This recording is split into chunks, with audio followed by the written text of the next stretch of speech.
Damadama gölü olmasa da Amiyanı dağıdır və ya İsa Həbibbəylinin sanitar meliorasiya tədbirləri. Atalar deyib ki, damadama göl olar.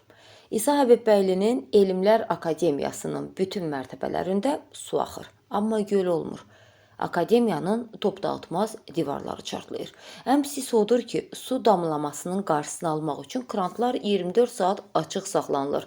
Nəticədə dövlət büdcəsindən elmə ayrılan vəsaitin bir hissəsi İsa Həbibbəylinin özünə məxsus sanitar meliorasiya tədbirlərinə sərf olunur. Sonra da deyirlər ki, Elmlər Akademiyası nəyi kəşf edib? Üstəlik, Amiyanın bu özünə məxsus elmi təcrübəsi Azərbaycan bayrağının asıldığı divarın tam böyründə həyata keçirilir.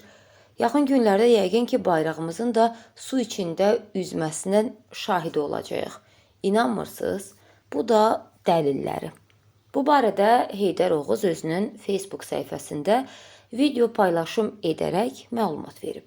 Səsləndirilən iddialarla bağlı bütün maraqlı tərəflərin mövqeyini işıqlandırmağa hazırıq.